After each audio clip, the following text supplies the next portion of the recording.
Au nom du Père, du Fils, du Saint-Esprit. Amen. Seigneur Jésus, tu connais mon inconstance et mon infidélité. Tu sais combien je suis faible. Alors je demande en ton nom que notre Père céleste envoie son Esprit pour que quotidiennement je puisse entreprendre la lecture du catéchisme de l'Église catholique et que mon cœur s'ouvre à la tradition enseignée par ton Église, ma mère. Que je puisse ajuster toutes mes actions et mes œuvres à son enseignement. Mon Jésus, avec confiance j'abandonne la constance et la fidélité de toute la démarche entre tes mains. Que Saint Michel Archange et mon ange gardien protègent et défendent chaque moment quotidien consacré à cette lecture. Maintenant, avec toi et par ta voix, disons: Notre Père, qui es aux cieux, que ton nom soit sanctifié, que ton règne vienne, que ta volonté soit faite sur la terre comme au ciel. Donne-nous aujourd'hui notre pain de ce jour. Pardonne-nous nos offenses comme nous pardonnons aussi à ceux qui nous ont offensés. Et ne nous laisse pas entrer en tentation, mais délivre-nous du mal. Amen.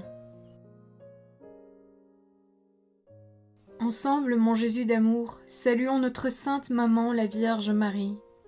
Entre ses mains, je remets mon cœur, mon âme, ma volonté et ma vie, afin que par ses soins règne en moi la volonté du Père, et qu'en ses mains mes œuvres soient gardées, transformées, en parfaite offrande rayonnante de la lumière de Dieu, pour sa gloire, le salut des âmes et la consolation des âmes du purgatoire. Je te salue Marie, comblée de grâce. Le Seigneur est avec toi, tu es bénie entre toutes les femmes, et Jésus, ton enfant, est béni. Sainte Marie, Mère de Dieu, prie pour nous, pauvres pécheurs, maintenant et à l'heure de notre mort. Amen. Je te salue Marie, comblée de grâce, le Seigneur est avec toi. Tu es bénie entre toutes les femmes, et Jésus, le fruit de tes entrailles, est béni. Sainte Marie, Mère de Dieu, prie pour nous, pauvres pécheurs, maintenant et à l'heure de notre mort. Amen. Je te salue Marie, comblée de grâce, le Seigneur est avec toi, tu es bénie entre toutes les femmes, et Jésus, le fruit de tes entrailles, est béni. Sainte Marie, Mère de Dieu, prie pour nous pauvres pécheurs, maintenant et à l'heure de notre mort. Amen. Ô Saint-Esprit, par l'intercession du cœur immaculé de la Sainte Vierge Marie, et par le cœur chaste de Saint Joseph, donne-moi un cœur doux, humble, pur, miséricordieux et charitable. Rends-moi docile à tes célestes inspirations, et prompte à y répondre. Que mon cœur enflammé de ton amour soit en toutes ses œuvres dans la volonté du Père, œuvrant ainsi sous ton joug léger et joyeux. Père céleste, je fais ces demandes par les mérites, les œuvres et les souffrances de Jésus-Christ, ton Fils bien-aimé.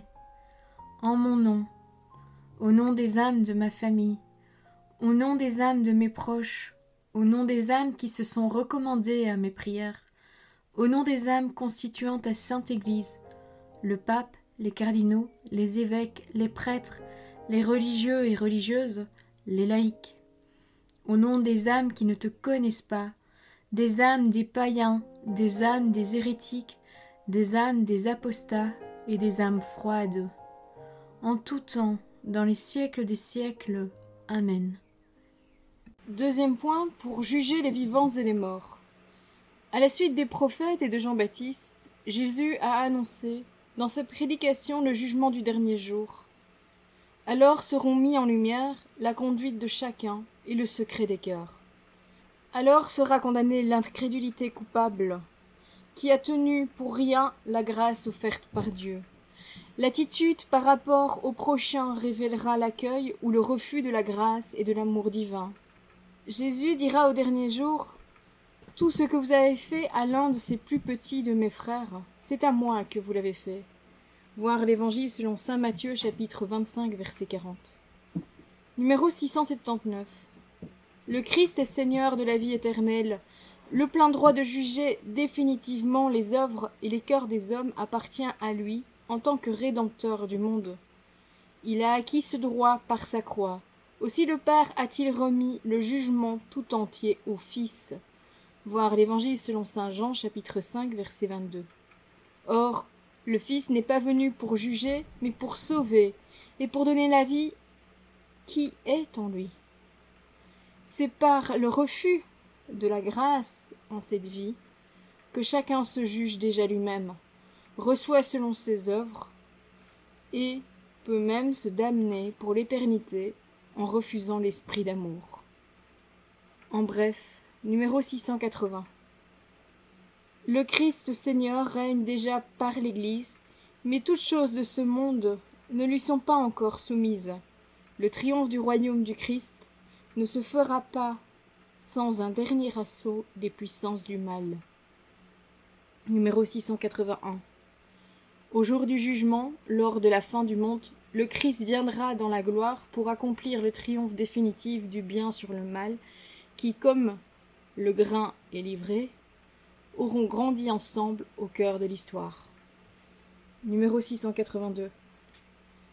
En venant à la fin des temps juger les vivants et les morts, le Christ glorieux révélera la disposition secrète des cœurs et rendra à chaque homme selon ses œuvres et selon son accueil ou son refus de la grâce.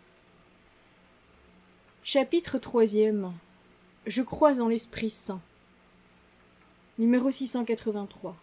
Nul ne peut appeler Jésus Seigneur, sinon dans l'Esprit. Voir la première lettre aux Corinthiens, chapitre 12, verset 3. Dieu a envoyé dans nos cœurs l'Esprit de son Fils qui crie « Abba, Père ». Voir la lettre aux Galates, chapitre 4, verset 6. Cette connaissance de foi n'est possible que dans l'Esprit Saint. Pour être en contact avec le Christ, il faut d'abord avoir été touché par l'Esprit Saint.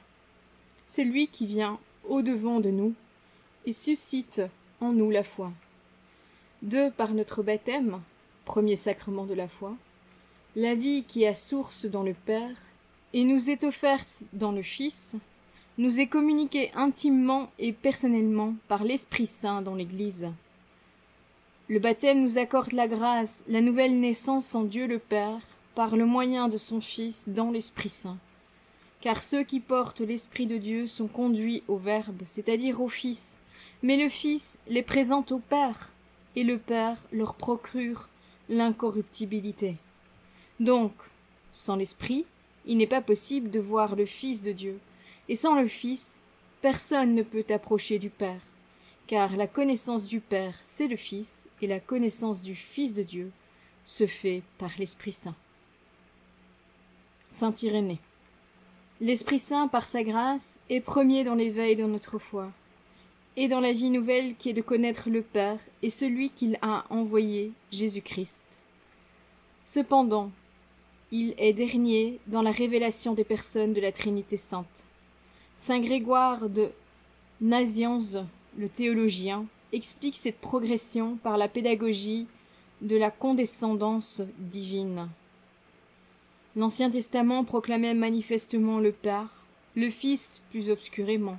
Le Nouveau a manifesté le Fils, a fait entrevoir la divinité de l'Esprit. Maintenant, l'Esprit a droit de citer parmi nous et nous accorde une vision plus claire de lui-même.